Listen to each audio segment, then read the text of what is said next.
শুধু মানুষ হতভাগা একটা প্রাণী যে আল্লাহর জমিনে থেকে আল্লাহর খেয়ে, আল্লাহর পরে, আল্লাহর বাতাস থেকে শ্বাস নিয়ে, আল্লাহর দেওয়া পানি পান করে, আল্লাহ পাকের দেওয়া অর্থ, সম্পদ, রিজিক, স্ত্রী, সন্তান সব ভোগ করে আল্লাহরই জমিনে আল্লাহ বিরোধী আইন চালু করে দিচ্ছে। এই মানুষই একটা হতভাগা প্রাণী। মন খারাপ করেন না, আমার কথা রাগ করেন না, এগুলো বাস্তব। আর আমার দিকে তেড়ে এসে কোনো লাভ নাই, কারণ এটা হচ্ছে অকাট্য সত্য কথা যে আমরা আল্লাহ পাকের জমিনে আল্লাহর খেলাফতের দায়িত্ব পালন করছি না। আমরা আল্লাহ পাকের জমিনে আল্লাহর নিয়ামতগুলো ভোগ করে আল্লাহ বিরোধী অপশক্তির স্বার্থ রক্ষা করছি। না হলে বাংলাদেশের মতো জায়গায় কেউ ট্রান্সজেন্ডার চালু করতে পারে, একটা 90% মুসলিমের দেশে কেউ সুদভিত্তিক ব্যাংকিং সিস্টেম চালু করতে পারে, মদের বার চালু করতে পারে, জেনার লাইসেন্স দিতে পারে, পতিতালয় লাইসেন্স প্রাপ্ত হয়, কখনো ওই যে যাত্রা পালাগান, ঢাক ঢোল, ডুগি তবলা বাজতেছে, কেউ প্রতিবাদও করতে পারে না। করতে গেলে তাকে বলা হয় সে মৌলবাদী, সে সন্ত্রাসী, সে জঙ্গি, উগ্রবাদী। তো আমরা যদি আল্লাহ পাকের জমিনে আল্লাহর খেয়ে, আল্লাহর পরে, আল্লাহ পাকের সব নিয়ামত ভোগ করে এই যদি হয় আমাদের অবস্থা, তাহলে আমাকে আপনি বলেন যে আল্লাহ পাকের কি বয়ে গেছে যে আমাদের হাতে আল্লাহ পাক এই দুনিয়াতে বিজয় দিবেন? আর কোনো জাতি নাই, পুরো মহাবিশ্বে সবাই আল্লাহর হুকুম মেনে চলে। সূরা বনী ইসরাঈল পড়েন, এমন কোন সৃষ্টি নাই আল্লাহ পাকের যে আল্লাহর তাসবিহ পাঠ করে না। শুধু মানুষই হতভাগা একটা সৃষ্টি। আমরা, আল্লাহ মাফ করেন আমাদেরকে, নামাজও পড়ে না। কি করে না? পাঁচবার দিনে বলা হচ্ছে হাইয়া আলাস সালাহ, হাইয়া আলাল ফালাহ, সাফল্যের জন্য আসো, সালাতের জন্য আসো, কল্যাণের জন্য আসো। কানে ঢুকে না, যায় না নামাজ পড়তে। কোরআন, ওই যে বললাম, বাসায়, সবার বাসায় কোরআন আছে। এমন কোন ব্যক্তি আছেন আপনারা যে আপনাদের বাসায় কোরআন নাই? প্রত্যেকের বাসায় আছে। এমনকি আপনার ফোনের মধ্যে ওই অ্যাপসে আছে, খুলে দেখার সময় নাই। সময় কোথায়? মানে এত ব্যস্ত, সকাল থেকে রাত পর্যন্ত এতই ব্যস্ত মানুষ হতভাগা, কোরআন খুলে দেখার সময় নাই। আবার বলে, এসব কথা বললে আবার বলবে যে আমরা কি ইসলাম কম বুঝি? আপনারাই ইসলাম বুঝেন, আমরা বুঝি না। আপনারাই মুসলমান, আমরা মুসলমান না, এইগুলা বলবে। উমর রাদিয়াল্লাহু আনহু ঠিকই বলেছিলেন আজকে থেকে এই 1400 বছর আগে, ইসলাম ধ্বংস হবে যখন দেখবা তিনটা বিষয় সমাজে চলছে। এক, দল্লাতুল আলেম, আলেমরা যখন পথভ্রষ্ট হয়ে যাবে তখন সমাজে ইসলাম ধ্বংস হয়ে যাবে। দুই, ওয়াল আইম্মাতুল মুদিল্লিন, যখন আসবে এমন কিছু শাসক যারা পথভ্রষ্ট, মুদিল্লিন, তখন সমাজ ইসলাম ধ্বংস হবে। আর ওয়াল মুনাফিকিন ফি জিদারি কিতাবিল্লাহ, যে মুনাফিকরা যখন আল্লাহর কিতাব নিয়ে বাকবিতনটা করবে, মুনাফিকরাই বাকবিতনটা করবে যে আমরাই বেশি বুঝি ইসলাম, তোমরা বুঝো না। আর বাংলাদেশে টকশো সংস্কৃতি চালু না হলে আমরা এটা বুঝতে পারতাম না যে আসলে হাদিসটা সত্য। মাথার উপর দিয়ে যায় কথা কিছু না, পরে লেকচার রিপিট শুনে নিন। মূল জায়গায় আসি। কোরআন ঘরে আছে, আমরা তেলাওয়াত করি না। নামাজের আজান কানে আসে, নামাজে যাই না। শেষ রাত্রে আল্লাহ পাক প্রথম আসমানে নেমে আসেন। কিভাবে নেমে আসেন আমরা জানি না, ওইটার কাইফিয়ত ব্যাখ্যা করার আমাদের দরকারও নাই। আল্লাহ পাক বলেছেন বাস ঈমান রাখি। এবং আল্লাহ পাক আহ্বান করতে থাকেন, কে আছো আমার কাছে কিছু চাইবা আমি তোমাকে দিব। সুবহানাল্লাহ। কে আছো আমাকে ডাকবা আমি তোমার ডাকে সাড়া দিব। কে আছো আমার কাছে ক্ষমা চাইবা আমি ক্ষমা করে দিব। এইভাবে ফজর পর্যন্ত আল্লাহ পাক আহ্বান করতে থাকেন। আমরা ওই সময় ফেসবুক চালাই, রিল্যাক্সে ঘুম দিই। তাহলে নামাজের আজান কানে যায়, নামাজ পড়ি না, কোরআন বাসায় আছে, তেলাওয়াত করি না, খুলেও দেখি না, 40 কুলখানি বাদ দিয়ে। আর শেষ রাত্রে আল্লাহ পাক আহ্বান করতে থাকেন, আমি উঠে ওযু করে 2 রাকাত নামাজ পড়ে একটু দোয়া করব, সেটা পারি না। এই আমি আবার যখন দিনের বেলায় এলেম শিখতে যাই, এমন জায়গায় এলেম শিখতে যাই যেখানে নারী পুরুষ একাকার অবস্থা, ফ্রি মিক্সিং। আমি এমন এলেম শিখতে চাই যে এলেমটা আমাকে 20 বছরে 20টা সূরাও শিখায় না, 20টা হাদিস আপনার মুখস্থ নাই। আমি চ্যালেঞ্জ করতেছি আপনাকে, 20টা হাদিস আপনি দাঁড়ায় বলেন, ছোট ছোট হাদিস খালি, যেমন عن أمير المؤمنين عمر بن الخطاب رضي الله عنه قال قال رسول الله صلى الله عليه وسلم إنما الأعمال بالنيات وإنما لكل امرئ ما نوى فمن كانت هجرته إلى الله ورسوله فهجرته إلى الله ورسوله ومن كانت هجرته إلى الدنيا يصيبها أو امرأة يتزوجها فهجرته إلى ما هاجر إليه এরকম ছোট্ট ছোট্ট আপনি আমাকে 20টা হাদিস শুনান যারা 20 বছর পড়াশোনা করেছেন জেনারেল লাইনে, দাঁড়ান দেখি কার সাহস আছে। এই হচ্ছে আপনাদের শিক্ষার অবস্থা। তারপরে আপনি আবার যখন চাকরি ক্ষেত্রে যান, ঘুষ ছাড়া আপনার চাকরি হচ্ছে না। এই হলো অর্থনৈতিক জীবনের অবস্থা। আবার চাকরি, ব্যবসা, বাণিজ্য যাই করছেন, এর মধ্যে ম্যান্ডেটরি মাস্ট বি সুদ আছে। কি আছে? এর মাপে কম দেওয়া তো আছেই, অন্যের সম্পদ আত্মসাৎ তো আছেই, পণ্যে ভেজাল দেওয়া তো আছেই, তারপরে সিন্ডিকেট তো আছেই, যেটার দাম এখন এই রজবের আছে কয় তারিখ? রজবের 14-15 হবে না? তো এই রজবের 14-15-তে যে পণ্যের দাম 200 টাকা, 1.5 মাস পরে সে পণ্যের দাম হবে 400 টাকা। এই হলো অর্থনৈতিক জীবনের অবস্থা। আর সুদের সাথে সম্পৃক্ত না হলে তো আমাদের ঘুম হচ্ছে না। বাংলাদেশের 64,000 গ্রাম বাংলা বলি না আমরা, 64,000 গ্রাম বাংলায় একাধিক সুদী এনজিও আছে। সবাই সুদী কারবার করতেছে। আমাদের মা বোনরা ওখানে সমিতিতে নাম লিখাচ্ছে, আমরাও নাম লিখাইছি অনেকে। কিস্তি শোধ করতে হচ্ছে, জমি বন্ধক রাখো, বাছুর বন্ধক রাখো, গরু বন্ধক রাখো। শেষমেশ ধনীরা ধনী হচ্ছে, গরিবরা গরিব হচ্ছে। কারণ আল্লাহ পাক এই কিতাবের মধ্যেই বলেছেন, সূরা বাকারার শেষের দিকে আছে যে ইয়া আইয়ুহাল্লাযীনা আমানু, হে মুমিনগণ, ইত্তাকুল্লাহ, আল্লাহকে ভয় করো, ওয়া যারু মা বাকিয়া মিনার রিবা, সুদ ছেড়ে দাও, ইন কুনতুম মুমিনিন, যদি মুমিন হয়ে থাকো, ওয়া ইল্লাম তাফআলু, সুদ যদি না ছাড়ো, ফাআযানু বিহারবিন মিনাল্লাহি ওয়া রাসূলিহি, আল্লাহ এবং তার রাসূলের সাথে যুদ্ধের ঘোষণা শুনে রাখো। আয়াত বুঝলেন? আয়াতটা কি বুঝলেন? আল্লাহ পাক বলছেন যারা সুদ খায় বা সুদ না ছাড়ে, এরা আল্লাহ এবং তার রাসূল মুহাম্মদ সাল্লাল্লাহু আলাইহি ওয়াসাল্লামের বিরুদ্ধে অস্ত্র নিয়ে দাঁড়ায় আছে। আপনার আমার কল্যাণ হবে না ভাই দুনিয়ায়? পরকালে কল্যাণ হবে না? আমরা হাউজে কাউসারের পানি তো পাবো ইনশাআল্লাহ, আমরা কবরের উত্তর তো দিতে পারবো ইনশাআল্লাহ, আমাদের জন্য নবী সাল্লাল্লাহু আলাইহি ওয়াসাল্লাম সুপারিশ তো করবেন ইনশাআল্লাহ। সুপারিশ তো নবীজি করবেন, এটা ঠিক আছে, এটা তো ঠিক আছে। কিন্তু কোরআনে যে আল্লাহ পাক বললেন যে সুদ যদি তোমরা না ছাড়ো, তাহলে জেনে রেখো তোমরা আল্লাহ এবং তার রাসূলের বিরুদ্ধে যুদ্ধ করতেছো। এখন এইটা আমরা কিভাবে আল্লাহ পাককে বুঝ দিব? দুনিয়াতে না বুঝ দিলাম, দুনিয়াতে হয়তো কারো ক্ষমতা আছে, জবানটা বন্ধ করে দিল, এই কথা বলতে পারবেন না, চুপ একদম। সম্ভব কিনা? দুনিয়াতে হয়তো সুদের মহাজন যারা একত্রিত হয়ে দেখা গেল যে একে তো সরাইতে হবে রাস্তা থেকে, এত মারাত্মক কথা বলতেছে, সরাই না হয় দিল, হতেও তো পারে, ইতিহাসে হয় নাই এমন। তারপরে কারো হয়তো দুনিয়াবি স্বার্থ আছে, বুঝাচ্ছে আমার বউ আছে, বাচ্চা আছে, চাকরি বাকরি কেমনে ছাড়ি ইত্যাদি। সব না হয় বুঝলাম, যে আল্লাহ পাকের সামনে আপনি এখন কি বুঝটা দিবেন? রাসূলের সামনে দাঁড়ায় কি বুঝটা দিবেন? দিতে হবে কি না জবাবটা? আজ হোক আর কাল হোক দিতে হবে কি না? পরকালে যেতে হবে তো নাকি?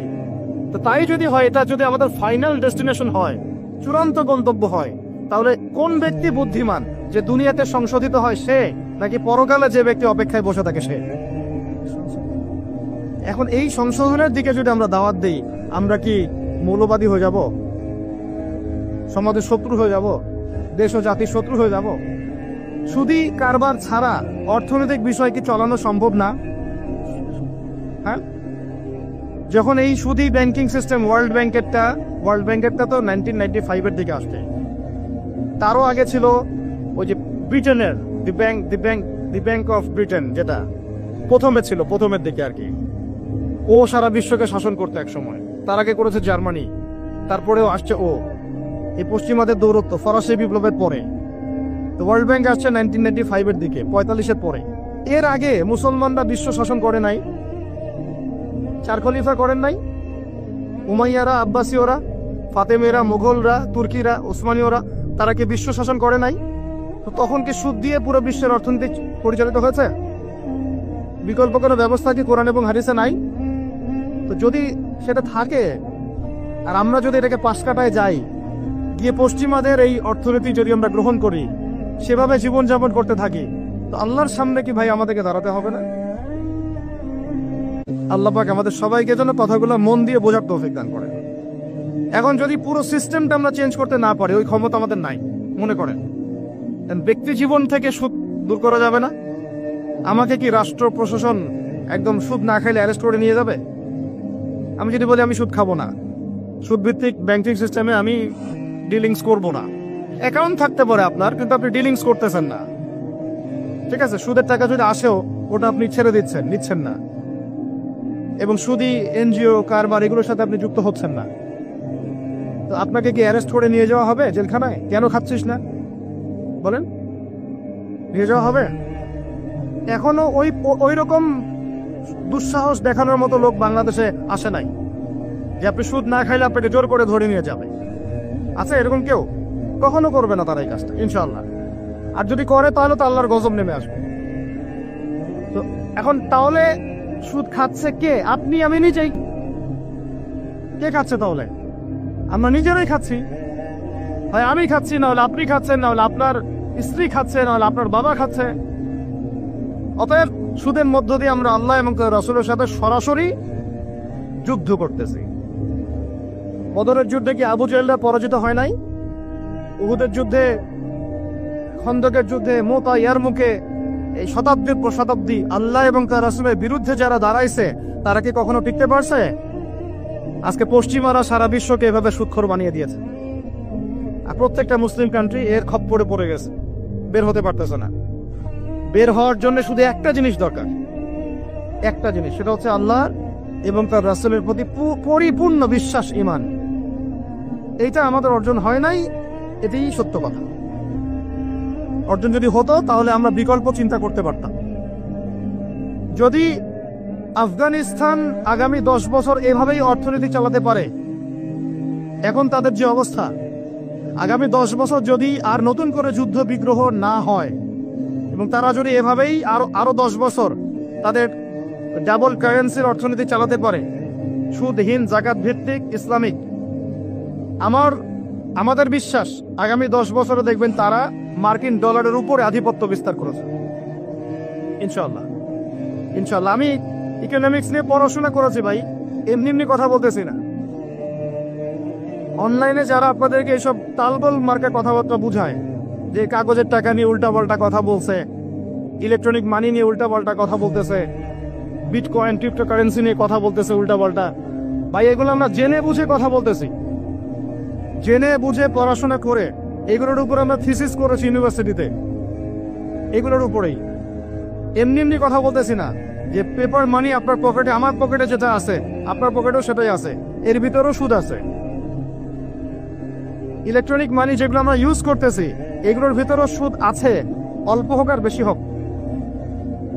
এর সামনে আসবে বিটকয়েন, ওইটার মধ্যে সুদের ভিতর উপর সুদ, তার উপর আসতেছে একটা সিস্টেম যেটা অলরেডি কয়েকটা কান্ট্রিতে অ্যাপ্লাই হয়ে গেছে, চায়নায়, উত্তর কোরিয়া, দক্ষিণ কোরিয়া ইত্যাদি কান্ট্রিতে।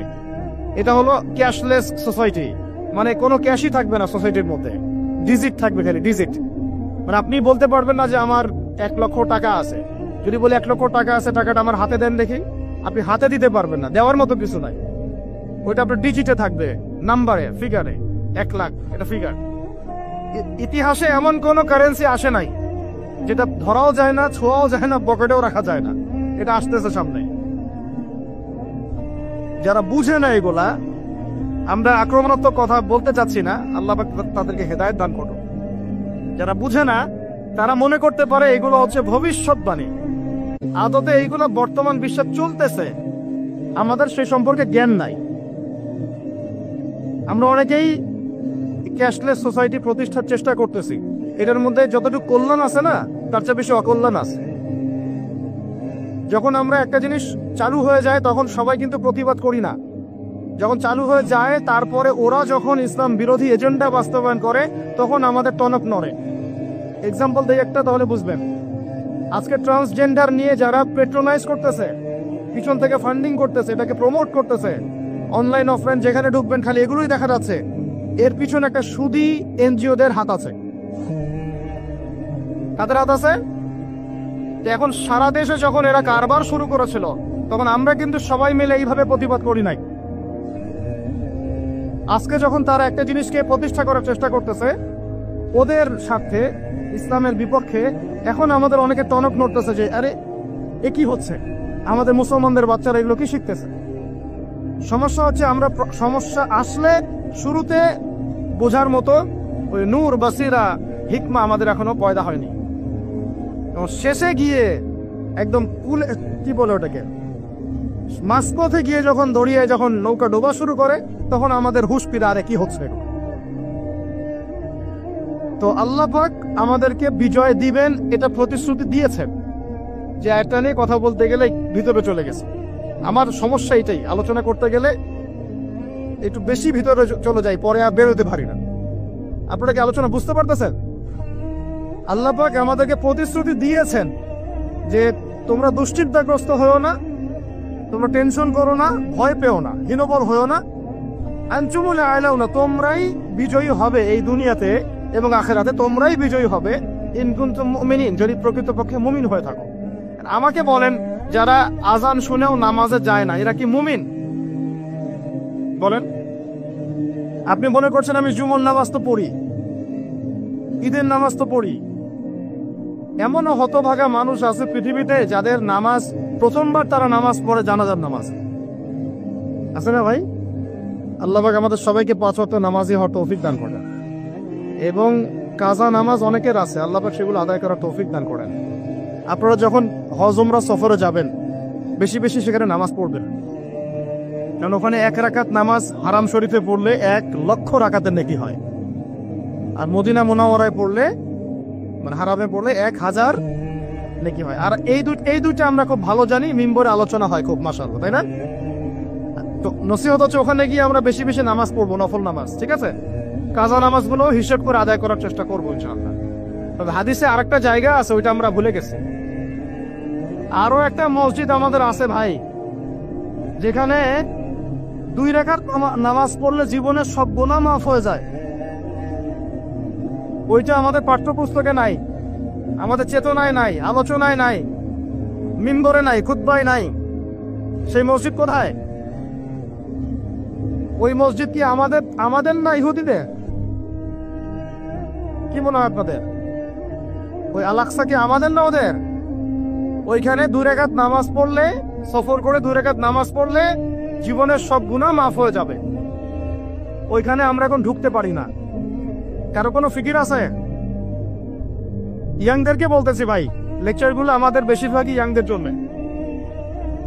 যে এই যে সেলফি, এই শোডাউন, একজন বক্তাকে আপনি দেখতে চান, ইসলামী সেলিব্রিটিজম, এগুলো যে চালু করেছি আমরা, এইগুলো দিয়ে দিন আল্লাহর জমিনে কায়েম হবে না। এগুলো ভালোবাসা মহব্বতের নিদর্শন না। সত্যি সত্যি যদি আমাদেরকে আপনারা মহব্বত করে থাকেন, এমন ভাবে নিজেকে গড়েন যাতে বাইতুল মুকাদ্দাস জয় করতে পারেন। ওই দিন বুঝবো যে আপনারা আমাদেরকে মহব্বত করেন, আমাদের কথা শুনেন, মানেন, বুঝেন। এমন একটা জামা আমাদেরকে করতে হবে যার একজন নেতা থাকবে, একটা নেতা, একদম সামি'না ওয়া আতা'না, শুনলাম মানলাম, এমন নেতা। এত ইখতিলাফ, এত বিভক্তি চলবে না। মানে বিভক্তি, ইখতিলাফ থাকতে পারে মাসলা মাসাইলের ব্যাপারে, ফিকহি ব্যাপারে, কিন্তু এত দলীয় বিভক্তি থাকা যাবে না। এক টেবিলে আলেমদেরকে বসতেই হবে। আলেমরা যদি এক টেবিলে না বসে ঐক্যের দৃষ্টান্ত স্থাপন না করতে পারে, জনগণ ঐক্যবদ্ধ হতে পারবে না। বাংলাদেশের সবচেয়ে বেশি দরকার এখন উলামায়ে কেরামের ঐক্য। আমরা যারা ছোটরা আছি, আমাদের মূল কাজ এখন এইটাই, আমরা এটাই ফিকির করি কিভাবে আলেমদেরকে একটা জায়গায় বসানো যায়। আলেমরা যদি ঐক্যবদ্ধ হতে পারেন, জনগণ একদিকে ফোকাস করে চলতে পারবে ইনশাআল্লাহ। এবং তাদের মধ্যে যদি একজন আমির নিযুক্ত করা হয় এবং তার কথা যদি আমরা সূরা ভিত্তিক মেনে চলি, ইনশাআল্লাহ বাংলাদেশ কেন, পুরো বিশ্বে দিন কায়েম করা সম্ভব। আমরা এই দিক থেকে আমরা মোটামুটি 20-30 বছর পিছায় আছি এখন, বুঝতে পারছেন না আমার কথা? এই দিক থেকে দেখেন, আল্লাহ নবী সাল্লাল্লাহু আলাইহি ওয়াসাল্লাম মক্কাতেও সাহাবীদের মধ্যে কখনো বিভক্তি হতে দেন নাই। একজন নেতা তার আন্ডারে সব সাহাবীরা বায়াত করে আছেন হাতে হাত রেখে, ব্যাস যা বলবেন তাই। ডানে যেতে বলে ডাইনে, বামে যেতে বলে বামে। মার খাচ্ছেন, যদি নবীজি বলেন হিজরত করে চলে যাও, হিজরত করে চলে গেল আবিসিনিয়া, তাই না? আর যদি নবীজি বলেন সবর করো, সাবরান আলা ইয়াসির ফাইন্নামা উইদাকুমুল জান্নাহ, সবর করো তোমাদের জন্য জান্নাত, সবর করতেছেন, মার খাচ্ছেন, তাও কোনো কথা বলতেছেন না। এইরকম সামি'না ওয়া আতা'নার জেনারেশন না থাকলে দিন কায়েম হয় না, যেটা আমাদের বিগত 50 বছর আমরা করতে পারি নাই। এটি সত্য কথা। এটা করার জন্য সবার আগে আমাদের মনের হিংসা দূর করতে হবে। কি দূর করতে হবে?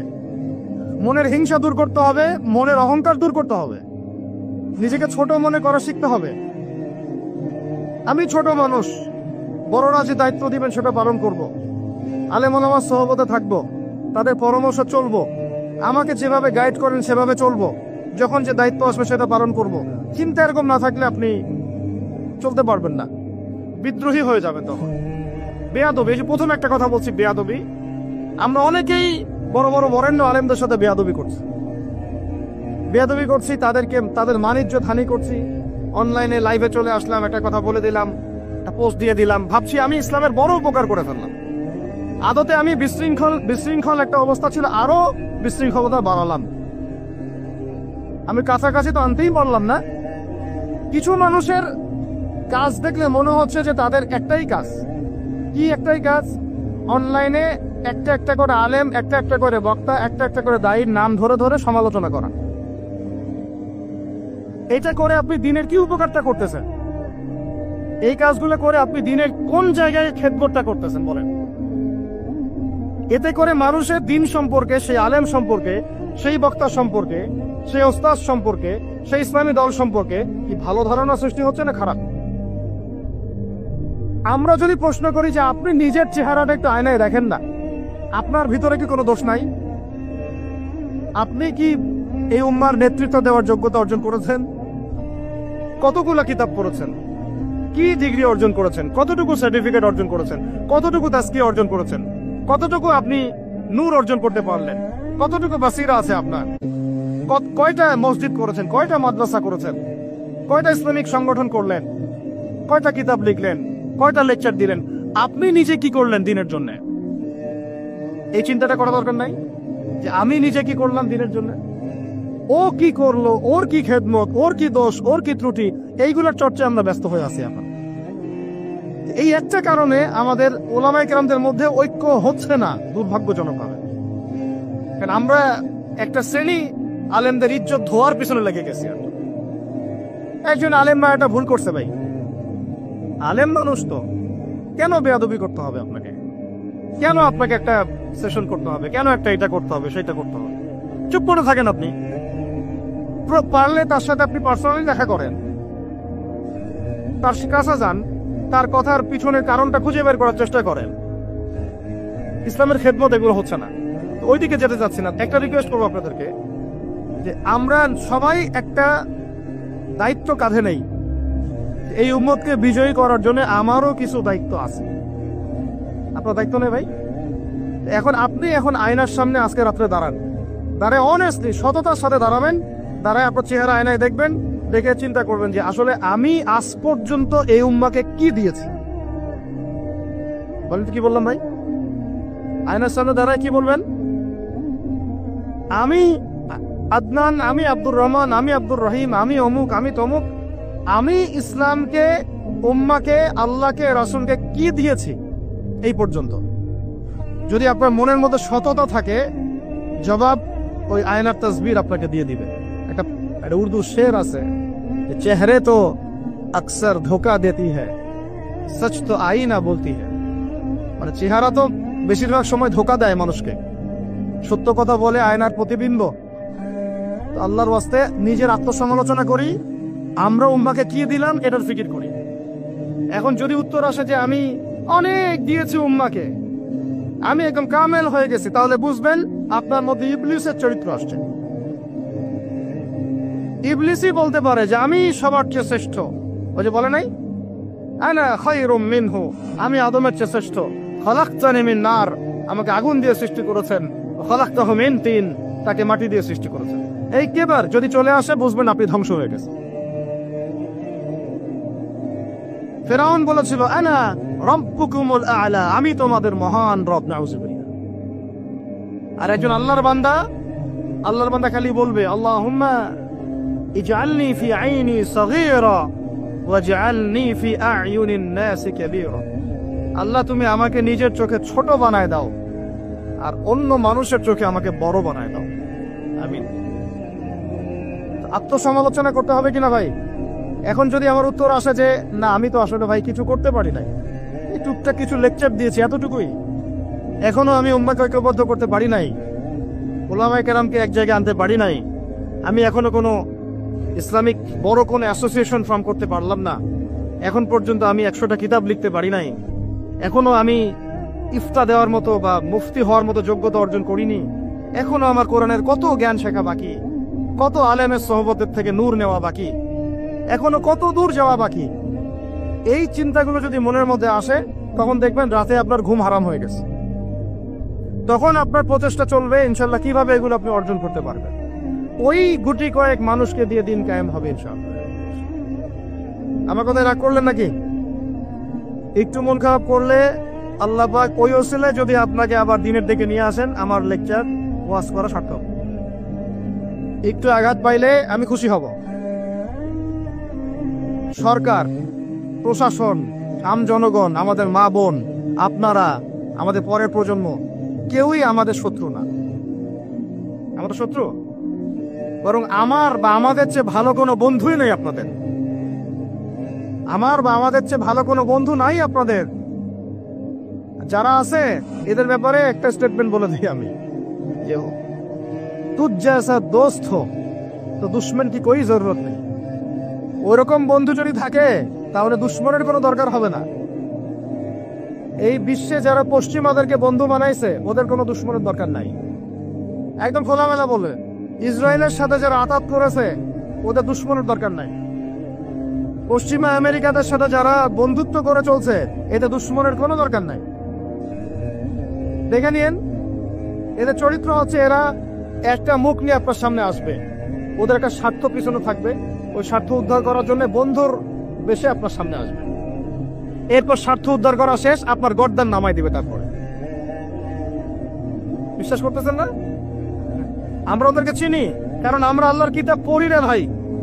আল্লাহ পাক এই কিতাবের সূরা মাইদার 51 নম্বর আয়াতে বলেছেন, ইয়া আইয়ুহাল্লাযীনা আমানু, হে মুমিনগণ, লা তাত্তাখিযুল ইয়াহুদা ওয়ান নাসারা আউলিয়া, তোমরা এই ইহুদিদেরকে আর নাসারা খ্রিস্টানদেরকে বন্ধুরূপে গ্রহণ করো না। কে বলেছেন ভাই? আমার কিছু বলার আছে এখানে? কোন ইহুদি কোন খ্রিস্টানকে? আল্লাহ পাক কি সবার কথা বলছেন? উত্তর না, ওদের মধ্যেও কিছু কিছু ভালো মানুষ আছে, সত্য এটা। কিছু কিছু ভালো মানুষ আছে। কারা তাহলে? কাদেরকে নিষেধ করলেন আল্লাহ পাক? আল্লাহ পাক বলছেন বা'দুহুম আউলিয়াউ বা'দ, ওদের মধ্যে কিছু আছে যারা একে অপরের বন্ধু। একে অপরের, বলেন তো ইসরায়েল আর আমেরিকা কি একে অপরের বন্ধু না বন্ধু না? এদেরকে বন্ধুরূপে গ্রহণ করতে আল্লাহ নিষেধ করেছেন। এই আয়াতটা এখন ওই মধ্যপ্রাচ্যের এই হাবিবিদেরকে কে বুঝাবে? কে বুঝাবে? এই জর্ডানের রাজাকে কে বুঝাবে? আমাদের সৌদের কিংকে কে বুঝাবে? লেবাননকে কে বুঝাবে? এই যে গলফ কান্ট্রিদেরকে কে বুঝাবে যে আল্লাহ পাক বলেছেন ইহুদি এবং খ্রিস্টানদের মধ্যে যারা একে অপরের বন্ধু এদেরকে আমরা বলি জায়নিস্ট। কি বলি? জায়নিস্ট, মানে জায়নবাদী। এরা জায়নিস্ট মুভমেন্ট চালু করেছে সারা ওয়ার্ল্ডে। এদের উদ্দেশ্য হচ্ছে হোলি ল্যান্ডটা দখল করা, মানে নীল নদ থেকে ইউফ্রেটিস পর্যন্ত দখল করে ওইখানে দাজ্জালের শাসন কায়েম করা। এটা ওদের লক্ষ্য। এই একটা লক্ষ্যের আগাচ্ছে। এদেরকে আল্লাহ পাক বন্ধুরূপে গ্রহণ করতে নিষেধ করেছেন। এই আয়াতটা আপনি ওদেরকে কিভাবে বোঝাবেন? আল্লাহ পাক আরো বলছেন ওয়ামান ইয়াতাওয়াল্লাহুম মিনকুম, আয়াত কিন্তু শেষ হয়নি এখনো। আল্লাহ পাক বলছেন ওয়ামান ইয়াতাওয়াল্লাহুম মিনকুম, তোমাদের মধ্যে মুমিনরা কেউ যদি ওদের দিকে মুখ ফিরাও, মানে ওদেরকে অ্যালায়েন্স রূপে গ্রহণ করো, ফাইন্নাহু মিনহুম, তুমি তখন তাদের অন্তর্ভুক্ত হয়ে যাবে। নাউযুবিল্লাহ। তার মানে কি তারা কাফের হয়ে যাবে? আমরা কি তাহলে এদের সবাইকে কাফের বলছি, তাকফির করছি? উত্তর না। যারা বলে আমরা এদেরকে তাকফির করেছি এরা ডাহা মিথ্যাবাদী। ঠিক, এরা হচ্ছে ডাহা মিথ্যাবাদী। আমরা এ ধরনের মধ্যপ্রাচ্যের শাসকদেরকে তাকফির করি নাই, আগেও করিনি, এখনো করি না, ভবিষ্যতে ইনশাল্লাহ করবো না। আল্লাহ পাক কি বলছেন তাহলে? আল্লাহ পাক আয়াতের শেষে উত্তর দিচ্ছেন, ওয়া ইয়াতাওয়াল্লাহু মিনকুম ফাইন্নাহু মিনহুম। তোমাদের মধ্যে কেউ যদি ইহুদি নাসারাদের সাথে, জায়নিস্টদের সাথে জোট গঠন করো, ওদেরকে বন্ধুরূপে গ্রহণ করো, তাহলে তোমরা তাদের অন্তর্ভুক্ত হয়ে যাবে, আমাদের কেউ থাকবে না। এর মানে তারা কি হবে? ইন্নাল্লাহা লা ইয়াহদিল কওমাজ জালিমিন। আল্লাহ পাক এই জালেমদেরকে হেদায়েত দেন না, তার মানে তারা হবে জালেম। কি হবে? আল্লাহ পাক শব্দ ইউজ করেছেন কি? জালেম।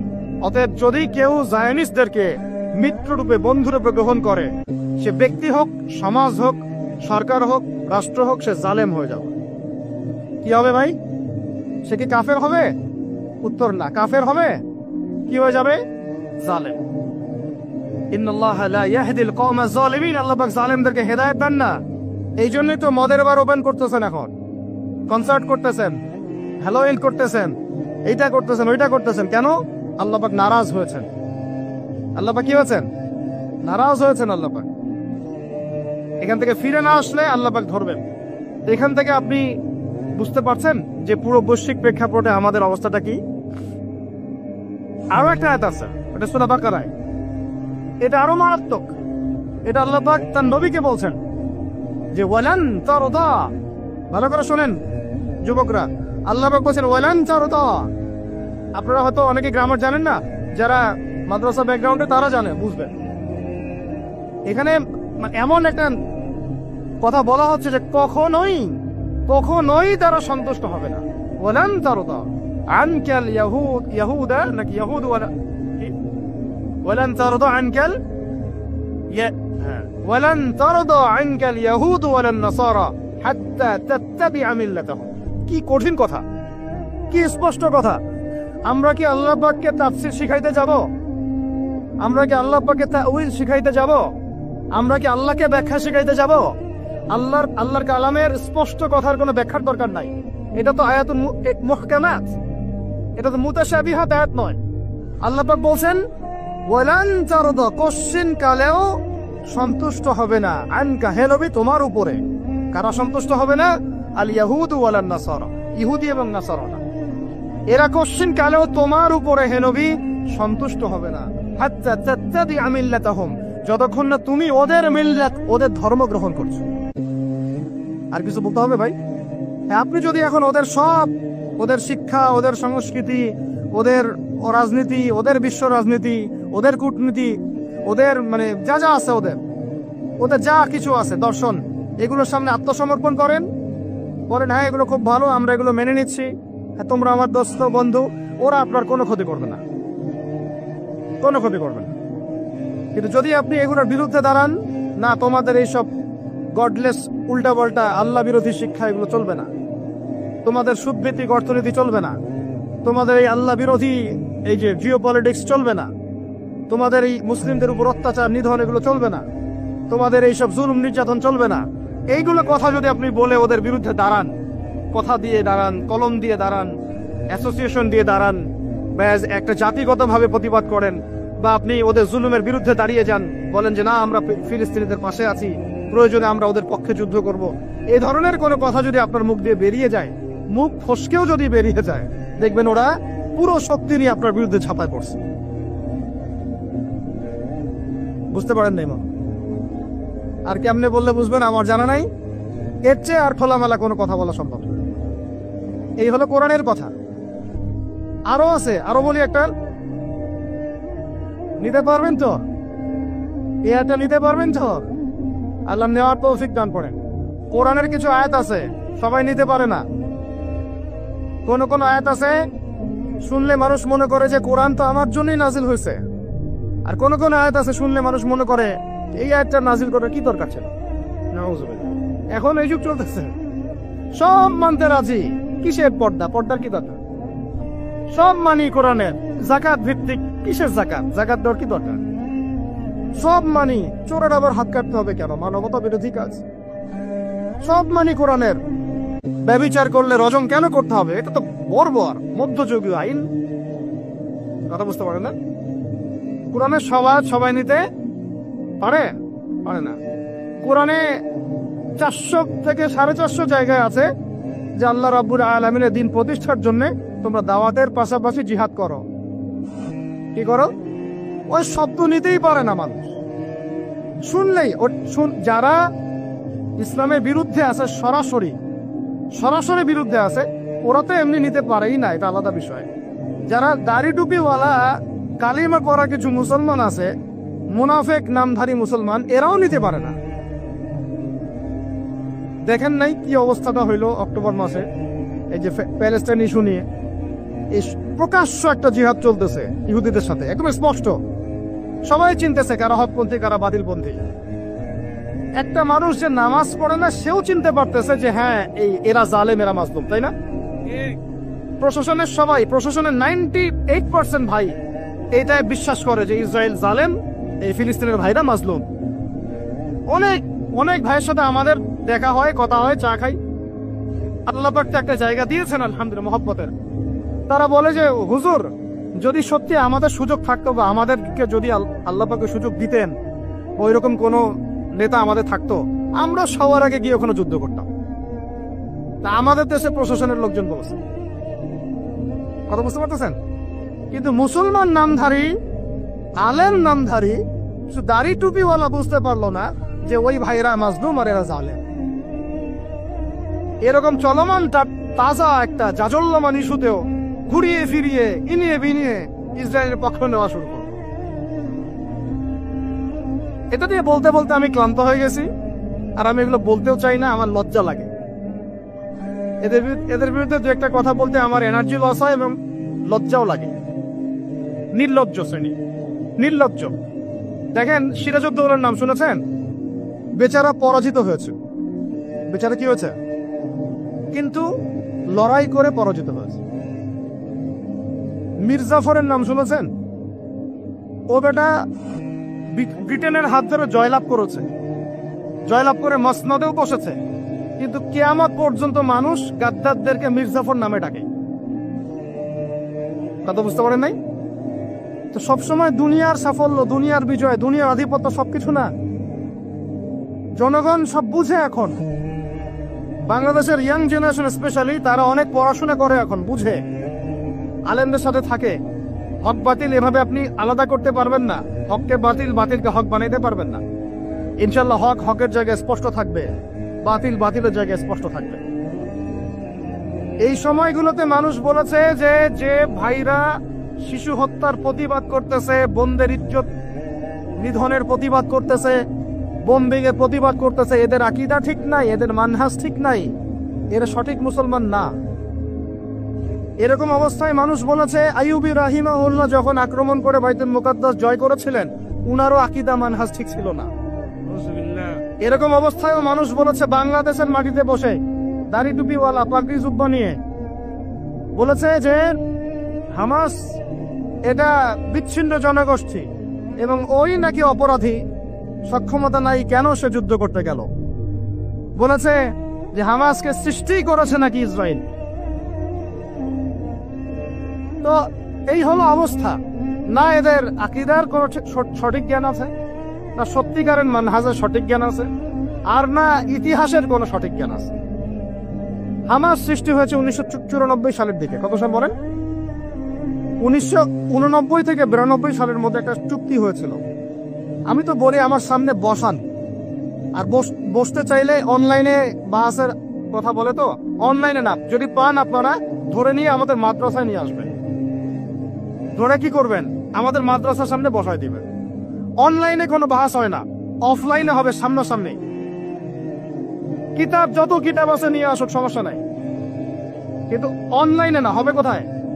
অফলাইনে সামনাসামনি, টেবিল থাকবে, দুই দিকে দুজন বসবে। প্রয়োজনে প্রশাসন থাকবে, প্রয়োজনে আমাদের আরো বড় বড় ওলামায়ে কেরামরা থাকবেন, তারা এখানে এটাকে জাজ করবেন। এই যে কথাটা বললো হামাসকে সৃষ্টি করেছে কি ইসরায়েল। আমি শুধু অর্থনীতি নিয়ে পড়ি নাই, আমরা 6টা সাবজেক্ট নিয়ে পড়ছিলাম ইউনিভার্সিটিতে। আমাদের ফ্যাকাল্টির মধ্যে 6টা সাবজেক্ট মেইন ছিল, মেজর। একটা হলো ফিলোসফি, একটা হলো ইংরেজি, একটা অর্থনীতি, একটা এই গ্লোবাল অ্যাফেয়ার্স মানে জিওপলিটিক্স, যেটাকে আমরা জিওপলিটিক্স বলি, আর একটা হচ্ছে হিস্ট্রি, আর একটা হচ্ছে পশ্চিমা দর্শন। যে পশ্চিমা দর্শনের এতগুলো কথা আমরা বলি, এমনি এমনি বলি না, আমরা জানি ওদের দর্শনের মধ্যে কোথায় কুফর আছে, কোথায় শিরক আছে। এখন ইতিহাস আপনাকে ছোট্ট করে বলতেছি, 1989 সালে একটা চুক্তি হয়েছে ফিলিস্তিনের সাথে। এই চুক্তিটার নাম 89 থেকে 92 এর মধ্যে, এই চুক্তিটার নাম হচ্ছে অসলো শান্তি চুক্তি। বলেন কি বললাম? এই চুক্তিটা সাধারণ ফিলিস্তিনি যারা তাদের ভূমি ফেরত চায়, যারা ইসরায়েলের পতন চায়, যারা এই জুলুমের বিরুদ্ধে দাঁড়িয়ে আছে, ওরা মেনে নেয় নাই। তো যারা মেনে নেয় নাই, পরবর্তীতে তারা এই হামাস নামক সংগঠনটা তৈরি করেছে। এটা সশস্ত্র অবস্থান। ওদের দুইটা অংশ আছে, একটা আল কাসাম ব্রিগেড, আর একটা হচ্ছে দাওয়ার জন্য। কিছু মানুষ দাওয়াতের মেহনতে থাকে, কিছু মানুষ সশস্ত্র যুদ্ধ করে। এটা উড়ে এসে জুড়ে বসে নাই। এরা বিগত প্রায় 75 বছর থেকে ধাক্কা সহ্য করতে করতে করতে করতে আজকে বাধ্য হয়ে জায়গা আসছে। একটা কিতাব বাজারে আসবে ইনশাল্লাহ, আপনারা দোয়া করেন যেন কিতাবটাকে মানে সবচেয়ে সেরার হবে, যেন আল্লাহ পাক আনার তৌফিক দান করেন। এর নাম হচ্ছে হুরমাতুল আকসা। কি নাম? আল্লাহ পাক যেন তৌফিক দান করেন, আমিন। একদম বিগত 5000 বছরের ইতিহাস আপনাকে দিয়ে দিব ইনশাআল্লাহ। কত বছর? 5000 বছর পুরাতন ঘটনা আল আকসা। কত বছর ভাই? 5000 বছর। ওইটা ইব্রাহিম আলাইহিস সালামের হিজরতের জায়গা। ওখান থেকে ইয়াকুব আলাইহিস সালামের ছেলেরা মিশরে আসছে। ওইখান থেকে মুসা আলাইহিস সালামের যুগে তারা আবার গিয়েছে আল আকসা দখল করতে। ওইখানে আমালেকা সম্প্রদায়ের সাথে জিহাদ হয়েছে। তালুতের বাহিনীর মধ্যে দাউদ ছিলেন, তিনি জালুতকে পরাজিত করে ওইখানে ইসলামী খেলাফত কায়েম করেছিলেন 40 বছর। তারপরে আসছে সুলাইমান আলাইহিস সালামের 40 বছর। তারপরে ওদেরকে নেবুজাত নেজার বের করে দিয়েছে। তারপরে ঈসা আলাইহিস সালাম আসছেন, ঈসা আলাইহিস সালামকে তারা মানে নাই। আল্লাহ পাক আবার নির্যাতন শাস্তি দিয়েছেন টাইটাসের হাতে, রোমান সেনাপতি টাইটাসের হাতে। তারপরে এরা মদিনায় গিয়ে আক্রাগারে, বনু কুরাইজা, বনু কাইনুকা, বনু নাজিরে, খায়বারে, এদেরকে আল্লাহ নবী যুদ্ধ করে বের করে দেন। পরে এই 1250 বছর ইসলামী খেলাফতে ওরা জীবনেও বাইতুল মুকাদ্দাসে ঢুকতে পারে নাই। এই 1914 সালে এসে ঢুকছে। কত সালে? 5000 বছরের ইতিহাস তো ভাই আমি 5 মিনিটে বলতে পারবো না, সংক্ষিপ্ত করে বুঝালাম যে 1250 বছর তারা বাইতুল মুকাদ্দাসের আশপাশেও ঘেঁষতে পারে নাই। এই ব্রিটিশদের সহযোগিতা নিয়ে ঢুকেছে 1914 থেকে 18 মধ্যে। প্রথম বিশ্বযুদ্ধ চলাকালীন যখন ওসমানীয়রা ব্রিটিশদের বিরুদ্ধে ছিল, ওসমানীয়দেরকে পরাজিত করে ওরা এই জায়গাটা দখল করেছে। করার পরে ওই জায়গায় কিন্তু দেখেন জায়গা দখল করে ব্রিটেন ওখানে থাকে নাই, ওই ইহুদিদেরকে জায়গা দিয়ে দিয়েছে। রহস্যজনক না? এত যুদ্ধ করে সে জায়গাটা লিবারেট করলো, করে নিজে থাকে নাই, ইহুদিদেরকে থাকতে দিল। এই যে বলেছি বা'দুহুম আউলিয়াউ বা'দ, এরা একে অপরের বন্ধু। এরা একে অপরের কি বন্ধু? যে বন্ধুত্ব দেখলেন, প্রথম বন্ধুত্ব, জায়গা দিয়ে দিল। তারপরে 1914 থেকে 45 সাল পর্যন্ত ব্রিটিশরা এদেরকে পেলে পুষে বড় করলো, অর্থ দিয়ে, সামরিক যান দিয়ে, মিলিটারি সহযোগিতা দিয়ে, ব্যাংকিং সিস্টেম দিয়ে, যা পারছে সব দিয়ে দিয়েছে, যা পারছে সব দিয়েছে। দেওয়ার পরে ওকে বড় করেছে। তারপরে দ্বিতীয় বিশ্বযুদ্ধ হলো, ওই সময় রুলিং স্টেট চেঞ্জ হয়ে গেল, ব্রিটেনের জায়গায় চলে আসলো আমেরিকা। এবার আমেরিকা এসে ব্রিটেন তাদেরকে যে সহযোগিতাটা করত তার চেয়ে 1000 গুণ বেশি সহযোগিতা করা শুরু করতে করতে ওকে সাধারণ সামরিক অবস্থা থেকে নিউক্লিয়ার মিসাইল সম্পন্ন কান্ট্রিতে পরিণত করলো। এখন ওর কাছে নিউক্লিয়ার অস্ত্র আছে, ও সারা বিশ্বে ভেটো দেয়। ইরানের কাছে কয়টা অস্ত্র আছে, তাই না? ইরান পারমাণবিক কর্মকাণ্ড চালাচ্ছে নাকি, ওই দেশ করছে নাকি, সেই দেশ করছে নাকি, ও কিন্তু জীবনে বলে না যে তার কাছে কয়টা পারমাণবিক অস্ত্র আছে। বলে? কখনো বলছে? আর এই কোরআন আল্লাহর কিতাবই আমাদেরকে বলেছেন, আল্লাহর কিতাবে আল্লাহ পাকই আমাদেরকে বলেছেন যে ওয়াইদু লাকুম মাস্তাতা'তুম মিন কুওয়া, তোমরা শক্তি অর্জন করো। কি অর্জন করো? তোমরা মুসলমানদেরকে আল্লাহ বলেছেন তোমরা শক্তি অর্জন করো। শক্তি অর্জন করলে কি হবে? তুরহিবুনা বিহি আদুওয়াল্লাহি ওয়া আদুওয়াকুম, তোমরা আল্লাহর দুশমন এবং তোমাদের দুশমনদেরকে ভয় দেখাতে পারবা। এই যুগে পারমাণবিক অস্ত্র ছাড়া কোনো রাষ্ট্রকে কেউ ভয় করে না। ভয় করে? ওই আয়াতের উপরে আমল মুসলমানরা আমরা করতে পারি নাই, আমল করেছে ইসরায়েল। বুঝতে পারলাম না, বুঝতে পারি নাই মনে হয়। এই আয়াতের উপরে আমরা আমল করতে পারিনি এখনো। আমল করেছে কারা?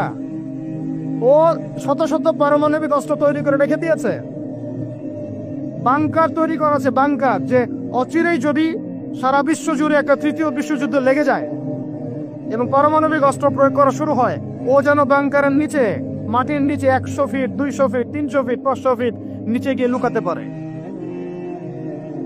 আর আমরা এখন কিসে পড়ে আছি জানেন? আলুর মধ্যে আল্লাহ নাম পাওয়া গেছে, গরুর কলিজায় কালিমা পাওয়া গেছে, আমরা এখানে পড়ে আছি। ভাই মন খারাপ করতেছেন নাকি? এই হলো আমাদের অবস্থা। কি একটা অবস্থা! আমরা পড়ে আছি এখনো কলা নিয়ে। কলা মানে রাস্তাঘাটে আমরা বের হবো হনুমানের মূর্তি নিয়ে, বানরের মূর্তি নিয়ে, দেখেন নাই? সাপ নিয়ে, ব্যাং নিয়ে, পেঁচা নিয়ে। এগুলো হচ্ছে আমাদের সায়েন্স অ্যান্ড টেকনোলজি, প্রযুক্তির অগ্রগতি, তাই না ভাই? আজ পর্যন্ত আমরা কয়টা অ্যাপস তৈরি করতে পারলাম, কয়টা সফটওয়্যার তৈরি করতে পারলাম, কয়টা মিসাইল তৈরি করতে পারলাম। আমাদের আকাশ, এই পুরো আকাশ, আমার কথা রাগ করে না, আমি কারো দুশ্মন না, জাস্ট আমি আমার জায়গা থেকে অ্যাজ এ নাগরিক কথা বলছি। আমাদের দেশের আকাশ সুরক্ষিত না, সুরক্ষিত না, 100% সুরক্ষিত না। আপনাদের কোনো খবরই নাই। আর ইসরায়েলের আকাশ, আপনি মারবেন কোন মিসাইল, ওর আয়রন ডোম রেডি করে রাখছে, আকাশেই আপনার মিসাইল ধ্বংস করে রেখে দিবে। যে কাজগুলো আমাদের করা দরকার, আল্লাহ পাক আমাদেরকে করতে বলছেন এই কিতাবের মধ্যে, তোমরা ওয়াইদু লাকুম মাসতাতাতুম মিন কুওয়া, সাধ্যমতো শক্তি অর্জন করো তোমরা। কাদেরকে বলছেন? আমাদের হিন্দু ভাইদেরকে, ইহুদিদেরকে, খ্রিস্টানদেরকে, বৌদ্ধদেরকে। কিন্তু পুরো বিশ্বের হিন্দু ভাইরা, বৌদ্ধরা, ভাই বলছি আমি, আদম সন্তান তো তারা নাকি, ওই সেন্সে বলছি আর কি। হিন্দু সম্প্রদায়, বৌদ্ধ সম্প্রদায়, চাইনিজদের বৌদ্ধ সম্প্রদায়, রাশিয়ান, আমেরিকান, ন্যাটোদের খ্রিস্টান সম্প্রদায়, ইহুদি সম্প্রদায়, ওরা সবাই এই আয়াতের উপর আমল করে দেখিয়ে দিয়েছে। আর আমরা বললাম পড়ে আছে কিসে ভাই? ওই যে আমিনটা জোরে হবে, নাচতে হবে। হাতটা আমি এখানে বাঁধবো না, এখানে বাঁধবো না, এইখানে বাঁধবো না, এইখানে বাঁধবো। আর কিছু মানুষের ওয়াজের টপিক এইগুলা, ওয়াজের টপিক এইগুলা, মানে ইখতিলাফি মাসআলাগুলোকে নিয়ে বাহাস করতে চায়। আরে ভাই, যেগুলাতে ইখতিলাফ আছে মাসআলায়, সেগুলো নিয়ে তো বাহাস হয় না। এটা তো ইখতিলাফি মাসআলা, ফিকহি ইখতিলাফি মাসআলা, এটারও দলিল আছে, দেখা যাবে এটারও দলিল আছে। কোনটার খুব বেশি শক্ত, কোনটার একটু কম, কোনটা একটু জয়ীফ, কোনটা একটু জাল, কোনটা হাসান, বা কোনটা মুতাওয়াতির পর্যায়ে, এরকমই হবে হয়তো। আমরা পড়ে আছি এইখানে। কিছু মানুষকে আমার এটা বুঝতে 10 বছর লাগছে। কিছু মানুষকে সমাজে লেলিয়ে দেওয়া হয়েছে, লাগিয়ে দেওয়া হয়েছে বাংলাদেশের মুসলমানকে এগুলোতে ব্যস্ত রাখার জন্য। তোমাদের চোখ খুলো, তোমরা তোমাদের আকলের দরজা খুলো, যুবক ভাইরা তোমরা চোখ খুলো, কলমের দরজা খুলো, বড়রা আপনারা চোখ খুলেন। এদেরকে লাগিয়ে দেওয়া হয়েছে মুসলমানদের মধ্যে এই সিলি বিষয়গুলোকে নিয়ে দ্বন্দ্ব সৃষ্টি করার জন্য। এইগুলো নিয়ে মসজিদ ভাগ করে ফেলতেছে, মাদ্রাসা ভাগ করে ফেলতেছে। ফরজ ঐক্য নষ্ট করে হলেও মুস্তাহাব প্রতিষ্ঠা করতে হবে। ফরজ ঐক্য নষ্ট করে হলেও মুস্তাহাব প্রতিষ্ঠা করতে চাচ্ছে। কি একটা অবস্থা! বলেন ইন্না লিল্লাহি ওয়া ইন্না ইলাইহি রাজিউন। যখন মানুষের ঐক্যবদ্ধ হওয়া উচিত, আমাদেরকে ওদের সাথে লড়াই না করে সমকক্ষ হওয়া দরকার। যে শক্তিতে, অর্থনীতিতে, সমরনীতিতে, সব দিক থেকে আমরা সমমানের, ওরা আমাদের দিকে চোখ রাখাতে পারবে না, এগুলো নিয়ে ভাবা দরকার। আমরা পড়ে আছি এখন এগুলো নেই। এদিকে অর্থনীতিতে সুদ খাচ্ছি দিব্যি, আল্লাহর আইন একটাও বাস্তবায়ন করতে পারতেছি না আমরা, ঐক্য বিনষ্ট হয়ে যাচ্ছে। ওলামায়ে কেরামের সংখ্যা কম, এই চেয়ারে বসার মানুষদের সংখ্যা কম, আমাদেরকে এখন বসতে হয়, আমরা আল্লাহর কাছে কান্নাকাটি করি। এটা কি হচ্ছে? আমি কি নিয়ামত পাচ্ছি না ফিতনায় পড়ে আছি? আমি কি আল্লাহর নিয়ামত প্রাপ্ত বান্দা না ফিতনায় নিপতিত হলাম? স্টেজ ভর্তি ওলামায়ে কেরাম বসে থাকেন, বড় বড় মুহাক্কিক আলেমরা, আমাকে কথা বলতে হচ্ছে। আমি না নাদান নগণ্য বান্দা, তাহলে আমি কি ফিতনায় পড়ে আছি না আল্লাহ পাক আমাকে নিয়ামত দিয়েছেন? এটাই ভাবতে কুল কিনারা পাচ্ছি না আমরা। এই চেয়ারগুলোতে আপনাদেরকে বসতে হবে না? শুধু কি আলেম ওলামারাই দায়িত্ব পালন করবেন? আপনাদেরকে পড়াশোনা করতে হবে না? আলেম তৈরি করতে হবে না? শিক্ষা নিচ্ছেন, প্রথমেই বললাম 20 বছর পড়তেছেন, কোরআনের বালাই নাই, হাদিসের বালাই নাই, নৈতিকতার বালাই নাই, মেয়েদের সাথে ফ্রি মিক্সিং, অ্যাফেয়ার্স, হারাম relation, PUBG, Free Fire, TikTok, এইগুলাই। তো এই জেনারেশনটাকে দিয়ে আমি কেমন করে দিন প্রতিষ্ঠার দিকে কথা বলতে পারি? আমার কথা রাগ করতেছে নাকি ভাই? আমি একটু কাঠফোট্টা মানুষ আর খোলামেলা কথা বলি, এটা আমার দোষ। তবে এই দোষটা নিয়ে আমি আল্লাহর পথে কাজ করতে চাই।